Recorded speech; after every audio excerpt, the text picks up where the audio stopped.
Every month, Julia and her cousins would go for a big family meal at the grandparents' house.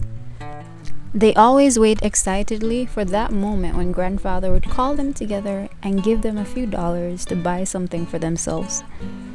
The children would then all run off and buy chewing gums, lollipops, just a lot of different sweets. And the grandparents, aunts, and uncles always commented that behaving like this, the children would never learn to manage their money. So they proposed a special test in which the children would have to show over the course of a year what they could manage to get with the money that they received from grandfather. The children were excited by the thought of a challenge, but Ruben and Nico, who were the smallest of the kids, paid no attention. They continued spending all on sweets.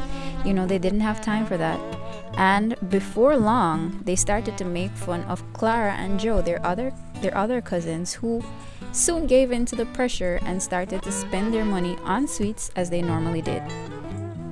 Monty was a clever boy, and he decided that he would start managing his money by exchanging it, buying and selling things or betting with other children in card games. Soon he would surprise the whole family. He had accumulated a lot of money for little effort. The way he was going, he would end up almost a rich man, he thought. However, Monty was not being very careful, and he got involved in more and more risky deals, and a few months later, he hadn't a single penny left after losing betting, over and over again. Alex, on the other hand, had a will of iron. He saved all the money he was given, wanting to win the competition. That was his motivation.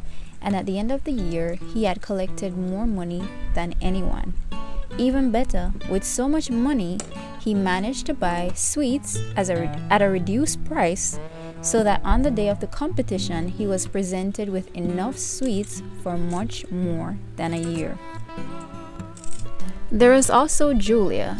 Poor Julia didn't enjoy the day of the competition at all, because even though she had a wonderful secret plan, she had spent her money without giving her plan enough time to work.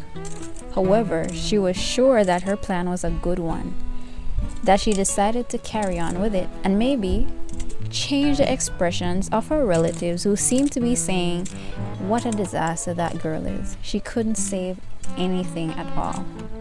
So when she was about to complete the second year of her plan, Julia surprised everyone by turning up to the grandparents' house with a violin and a lot of money.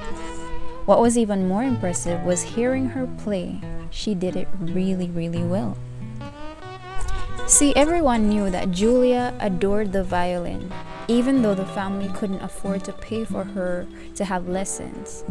So Julia had to get to know a poor violinist who played in the park, and she offered him all the money that grandfather had given her if he would teach her how to play. Although it wasn't much money, on seeing Julia's excitement, the violinist agreed, and he taught her happily for months. After a year, Julia showed so much promise that the violinist loaned her a violin so they could play together in the park. They were so successful that gradually she managed to buy her own violin with quite a bit of money to spare. And from then on, the whole family helped her, and she became very famous and rich. Although a fictional story, the moral of the story is just a few coins well spent could make your wildest dreams a reality.